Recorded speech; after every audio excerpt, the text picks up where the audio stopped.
From WATN in high definition, it's Local 24 This Week with Richard Ransom.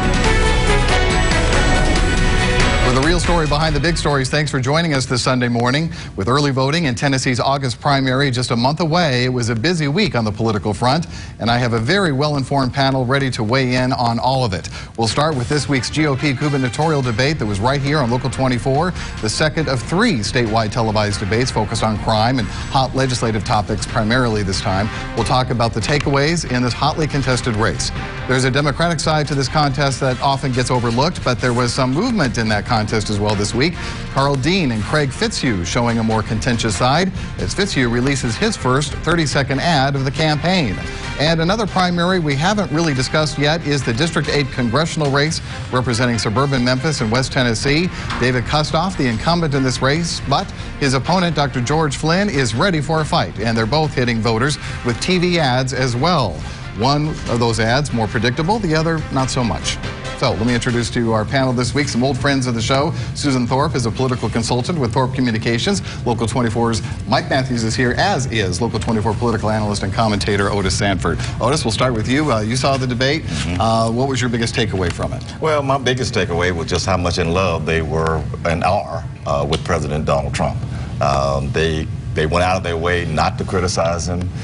Even Randy Boyd, when he was asked what 2 things that you were unlike the president, he stumbled over that answer.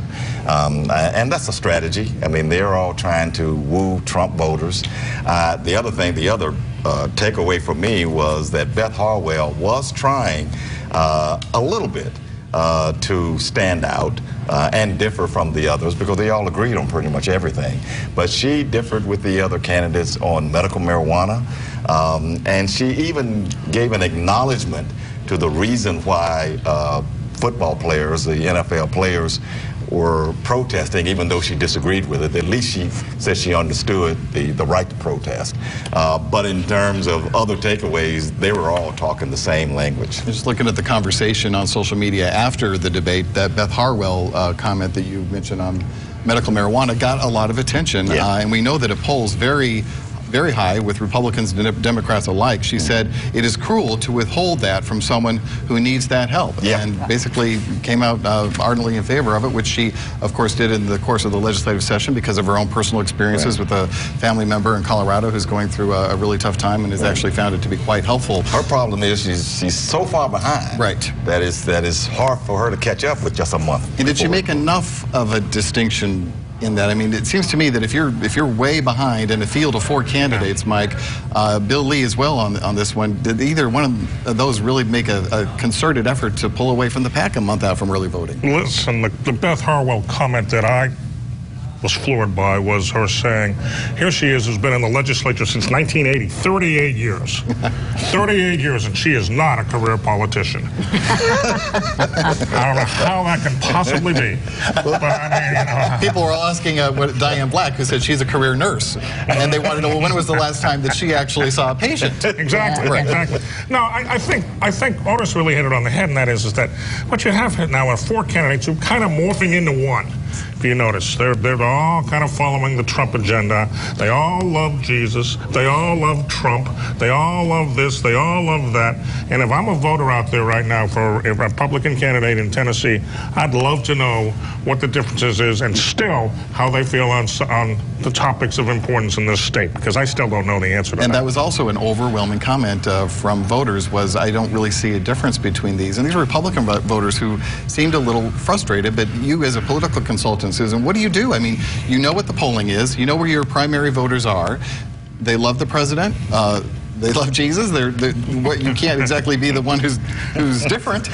Well, you know, the truth is, the one that's really different, if you really think about it, is Beth Harwell. She's a female, and by virtue of her gender. And even though she's been in the state legislature as long as she has, she's only the one who really knows state government. And you know, while Bill Lee, who I find him to be a very attractive candidate, because I find him in his ads and what he says in debates believable, and Diane Black certainly not, and Randy Boyd, yes, but I don't think that any of them had the experience that Beth Harwell does, who could become governor, start day one, and know the system without having a big learning curve. On the other hand, the other Boyd and Bill Lee are trying to say that they've been businessmen, very successful businessmen, and they've managed a lot of people.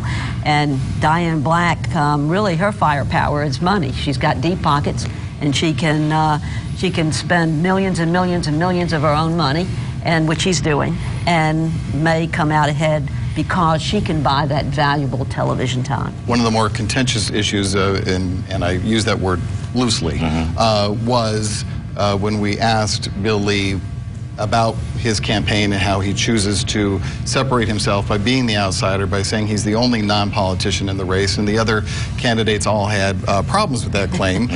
Diane Black said, hey, I've been a congresswoman for many terms, and that experience is strong, and makes her strong in her view. Bill Lee said this, he said, I actually think being an outsider is a strength. While these folks are all well respected, they are all politicians and insiders, and I am the only conservative outsider in the race.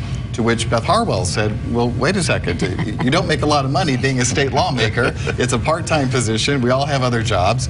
And Randy Boyd made a point of saying that he only worked a year or two for the Haslam administration, so that doesn't really count.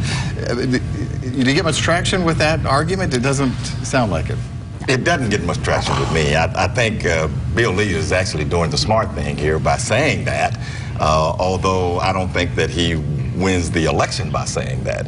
I kind of agree with Susan to the point that Beth Harwell could have had the ability to be an attractive candidate because she does know state government. I mean, she hadn't always done all things properly, and she hasn't always been the queen of transparency. But she does know state government. The problem again is she doesn't have any money.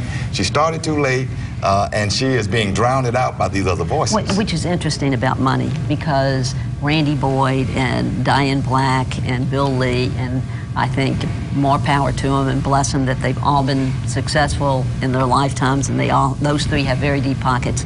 Beth Harwell does not. The bad thing about Beth Harwell, she hasn't, with all of her years in state government and with all of the power that she's had in state government, she hasn't been able to raise enough money to match up on the pack with the others. And one other thing, none of them said anything during the debate that made me feel like they had my best interest in mind. That's the key. I think that's the absolute key. They just aren't talking about things that I think that average folks can grab. Well, Governor Haslam has been critical of this campaign, saying all these ads running about immigration, governors really don't have a lot of say on immigration. And a lot of the issues they're running on are just issues that governors don't really have a lot of say in. There were a couple endorsements this week I wanted to ask you about. The NRA endorsed Diane Black, and former Arkansas Governor Mike Huckabee endorsed Randy Boyd late this week. Do any of those carry any weight? Huckabee has helped David Kustoff not too long ago. I certainly think NRA endorsing Diane Black helps Diane Black. There are a lot of people who are pro-NRA people here in this state. It'll give her a little bit of boost. I'm not so sure that Mike Huckabee endorsing Randy Boyd is going to make all that much difference. But he does have a lot of establishment Republicans, the sensible Republicans, are going for Randy Boyd. The Huckabee PAC certainly has influence. It did have it in David Kustoff's race, and that's where you'll see a guy who's pretty much had deep pockets with his whole campaign. It might get him even a little deeper as we head into the final few weeks. Well, there's another race going on simultaneously with this one, and that's on the Democratic side. When we come back, we'll talk about things that got a little heated between Craig Fitzhugh and Carl Dean in the race for governor in just a moment. I just want to introduce you all to our next mayor, Mr. Lee Harris. Lee Harris is a smart, principled progressive who really cares about lifting Shelby County up out of poverty. I'm supporting Lee Harris because he's fighting for our kids. I support Lee Harris because we need a leader who cares. I support Lee Harris because he believes in diversity and inclusion. Shelby County needs an ethical decision maker, and Lee Harris is that guy. Lee Harris can see an opportunity, and he can execute on it. I support Lee Harris because Lee gets things done. Every day in our campaign, we are building a coalition. The coalition we are building is multiracial, multi-generational, and spans the entire county. We know that no matter where you live in this community, no matter what your background, no matter how we got here, We all want the same thing, and that's opportunity for our kids in a community that thrives.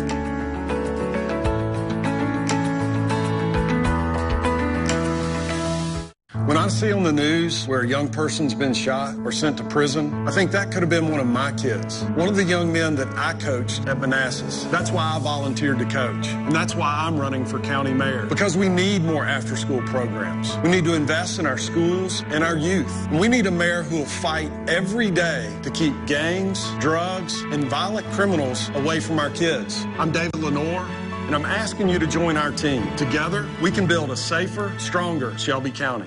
It's hard work and sacrifice, and never even thinking twice, and it's waving at people you don't know. It's rock, blues, and barbecue, our Memphis spirit through and through. It's the Mid-South values we hold.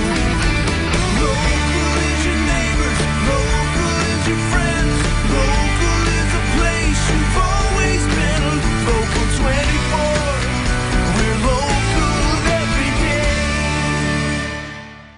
You're watching Local 24 This Week with Richard Ransom. Welcome back. We're talking about the governor's race again, this time the Democratic side, where Carl Dean, the former mayor of Nashville, and Craig Fitzhugh, who is a state lawmaker from Ripley, are going at each other, and maybe a little more so than they have up to this point. You know, the journalist side of you want the gloves to come off a little bit at this point, and they did a little bit in a debate that was held in Nashville. Craig Fitzhugh, who really needs to get some traction and quickly, really challenged Carl Dean on a number of things. Basically, he's trying to go, as we talked about, left. And get the base out there and vote for him. Education, number one. He really took on Dean on the issue of charter schools over public education as a whole. And I expect this one to come up in the general election too, and that's the expenditure of public money for flood relief.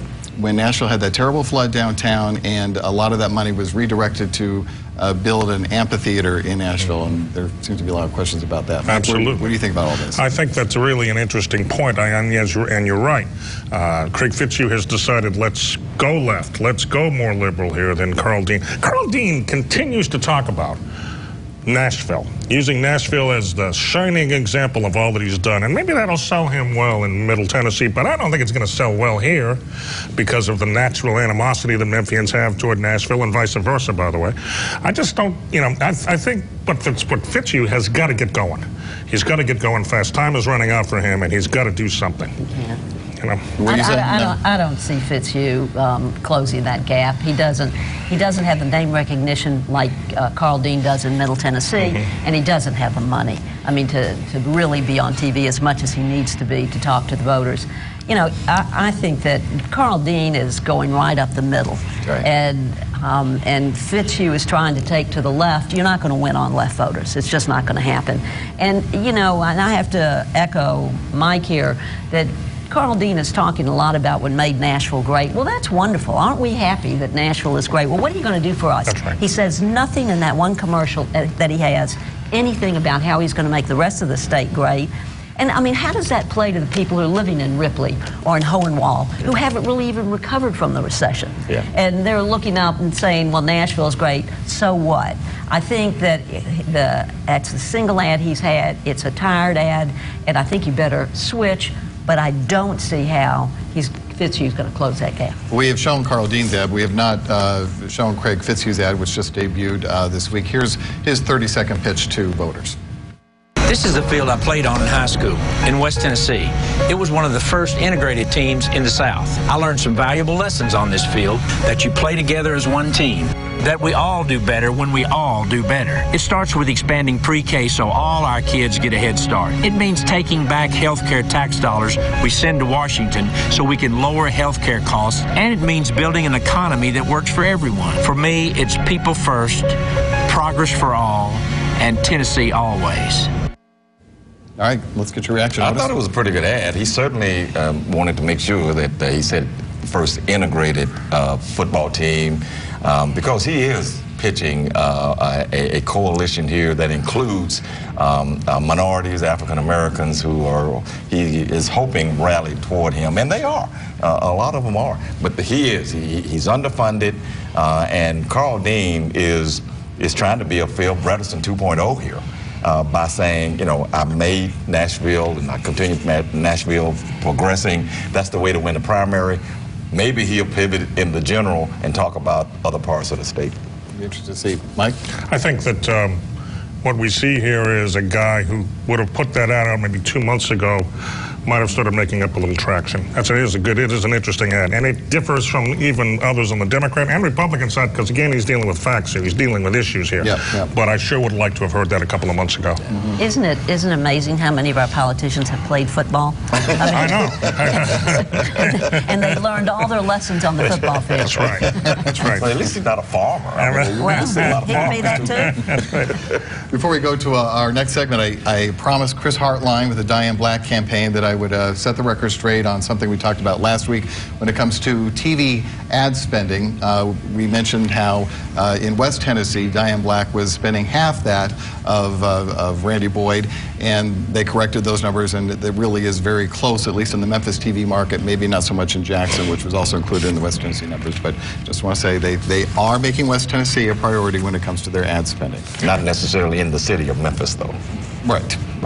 In terms of visits. Visits in the city of Memphis. All right, we're going to take a break. When we come back, we're going to talk about the District 8 congressional primary and some interesting ads in that race right after this.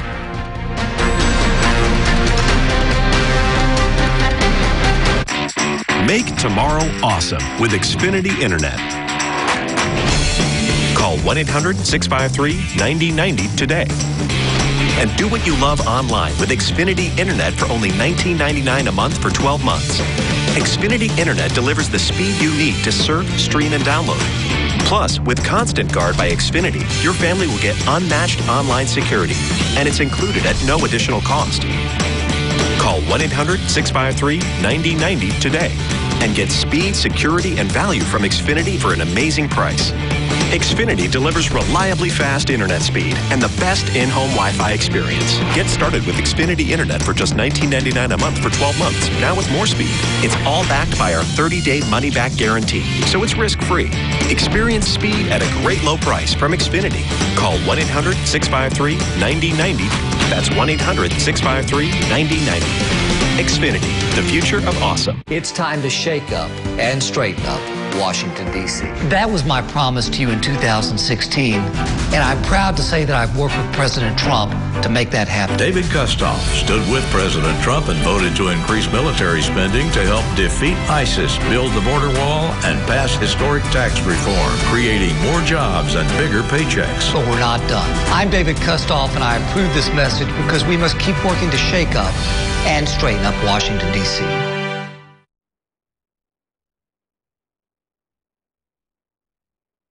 Check out SunriseMemphis.com because your waiting's over. 800 new cars and trucks to choose from, discounts up to $10,000, and factory rebates high as $5,000. Immediate financing, low interest rate, 0%.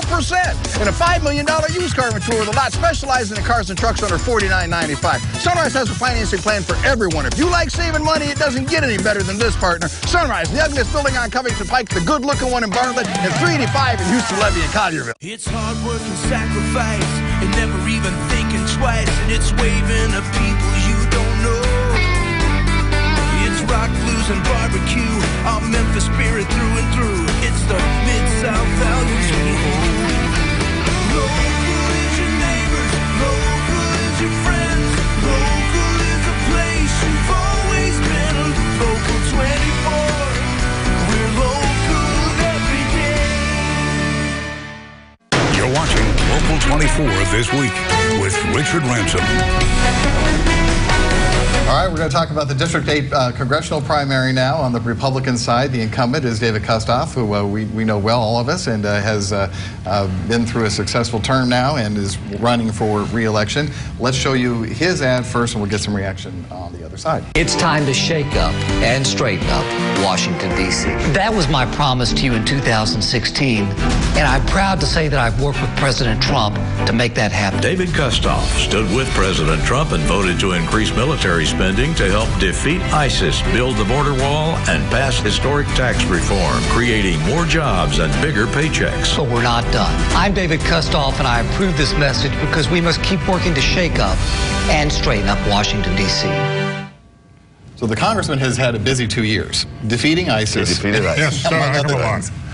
What was the final score in that defeat of I'm ISIS? not sure, but I think it went into extra innings for a while. I was going to say he's really done. He's done nothing, but he's done it well for 2 years. He's done it well for 2 years, and that's that's his strong point. Let's be fair to Kustoff. This is his first term, and it takes a while to get your feet wet up there, and you've got to learn the ropes. But incumbency is powerful, and he's the incumbent. And it's going to be very hard to, shall we say, knock David off. He's up against George Flynn. Are we going to? We're going to show that in a minute, yes. Okay. So, well, maybe we need to see that George Flynn ad let's before have the contrast there. George Flynn, Dr. George Flynn, lots of people know him too. I consider him a friend as well. And he's got an unconventional ad featuring his son, Shay, who has had elected office and worked with the Chamber of Commerce and is not of the same political persuasion, shall we say, as his father, but yet he's in the ad. So this is an interesting take. West Tennessee, we gotta talk. George Flynn is my dad, and yes, he is running for Congress again. Kustoff voted hundreds of times with Nancy Pelosi, and he voted to give $500 million to Planned Parenthood. Yeah, he runs a lot because Congress won't stand up for conservatives. He's taken nearly $500,000 from special interest groups. Kustoff sold us out. You're a conservative district. Vote for a real conservative and elect my dad. I'm George Flynn, and I approve this message. All right, there it is, Dr. George Flynn. And there's another one, too, but this one caught my eye. The thing Dr. George Flynn has proven in other races that he's run is he has the wherewithal to buy a lot of ads. And, he didn't lose to David Kustoff by all that many votes in the primary last time, and I think he's hoping he can get a little closer this time. Well, I think we have to remember that George Flynn has run for public office 6 different times. He won one, and that's when he was unopposed for the county commission. The other times he has lost. He's not a good candidate. I don't care how you spin it, how you do it. He doesn't have that charisma that you've got to have to be a good candidate. No, his son has it. I think in that ad, it shows it. Well, I think the problem with that ad, if there's any problem with that ad besides some of the facts are a little skewed, is that George Flynn is the candidate and not his son Shay. That's the one who should be the candidate. I agree with that. I thought that Shay Flynn came across great in that ad. Yeah. He had a little sense of humor with the whole thing, reminding voters that, yeah, my dad has run a lot of times. Obviously, he hadn't won many of them. I thought it was a very effective ad, but George Flynn is not an attractive candidate. That's been proven time and time and time again. And this is one of the times when money just does not move the needle when it comes to voting. No. He's the example of that. Well, we've had perennial candidates in this community as long as I've been covering politics, which is a long time. Joey Cooper is one. Willie J. Cox is another. You're gonna have to throw George Flynn's name in there eventually. Actually, Shay, who I have so much respect for, told me years ago. He said, if my father had spent half as much money on trying to find the cure for cancer that he has on politics, we would have found the cure a long time ago. So, but I think George Flynn enjoys the political trail. He has given a great deal to this community, and I mean, we kind of joking about his political candidacy, but as a physician, as an inventor, as someone in communications, he's really given a lot to this community, and I think he enjoys the political scene. I think he enjoys being part of that discussion and that conversation, and a number of different races that he's run in. The expenditure, when it was a District 8 contest, what was it, 2 times ago? Yeah. It was the most money expended in a single congressional race nationwide. That's right. All because of George Flynn. Well, you also have to remember one other thing in the 8th District. That is the most conservative district in the state of Tennessee. 15 counties, a piece of Shelby, and then 14 others. And David Kustoff has to run far to the right if he's going to win that seat again. Right. He is as far right as he can get, and that's why we see his ads certainly aligning with Trump to capture that vote. And he's got the moderate Republicans who live here in Shelby County. They've known him well. So there's another conservative in the race, Colleen Owens. I want to at least mention her. She's not advertising and doesn't have a lot of money, but her biggest gripe with the incumbent is his vote on the spending bill, which most conservatives who believe in fiscal spending are not very happy with. They feel the Republican Party has kind of lost its soul on that, but I don't know how much traction that has. Mike? The party's lost its soul on a lot of things, you can argue, over this last year. With people actually leaving the Republican Party, well-known folks leaving the National Republican Party because of the shift it's made. Still, I think Donald Trump's popularity in Tennessee is strong. And I think if I'm running as a Republican, I'm going to push it. And that's what he did in the first election, David Kustoff did, and that's what he's doing here, and I think it'll work for him. Well, yeah, and why we're seeing it so much in the Republican governor's race, I know his Trump's win in Tennessee was, what, 63, 64%, and now it has declined some. I think it's 52, 53, depending on the poll, but that's still awfully strong statewide. Even with everything that's been going on, even in the last week, with all of the issues around immigration and separating the children, I don't think that his numbers have gone down all that much in Tennessee. We'll see what happens for the rest of the year, but these Republican candidates are smart to run with Donald Trump. Let me also make another point between the Flynn and the Kustoff candidacies.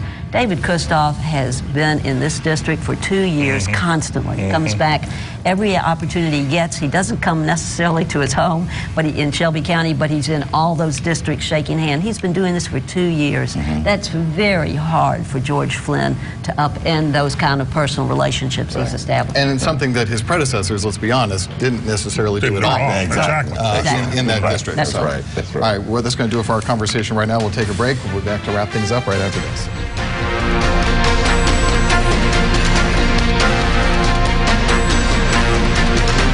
At Morgan & Morgan, we have a saying, justice never sleeps. That means when you need us, we're here. Anytime, including right now, this weekend. Are you a female who is feeling depressed and want help, but are concerned about the side effects of pills, or have tried an antidepressant that didn't work as quickly as you'd hoped? We are seeking women ages 18 to 65 who'd like to try an investigational medication designed to work differently than current treatments. Call or visit cnshealthcare.com about this research study for females who are depressed. CNS Healthcare, where research is the answer. It's gonna be a good day, so let's get it started, turn it up, keep the morning moving right along. Yeah, waking up right. Wake up with Caitlin Lockerbie, John Paul, and meteorologist Chelsea Chandler on Good Day Memphis. Weekday mornings 5 to 7 on Local 24. Local 24 News is your local election headquarters. Asking candidates the tough questions.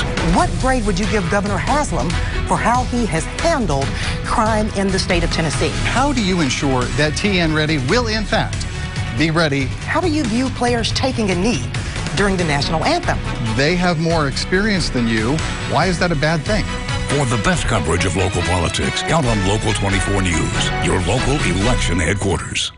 We were talking during the break the importance of David Kustoff in this case. We know Steve Cohen has done as well, makes a point of always coming back to the district, living in the district more than living in D.C., and no one knows that better than Al Gore from Tennessee. Oh, absolutely. When Gore ran for president, never came back to Tennessee. He was very seldom in Tennessee. And it cost him the presidency. Cost him the presidency. There's an old adage, you dance with the folks who brung you. All right, thanks you three for being here. rransom@localmemphis.com is the email if you want to weigh in on this broadcast today. Thanks for being here. We'll see you next week.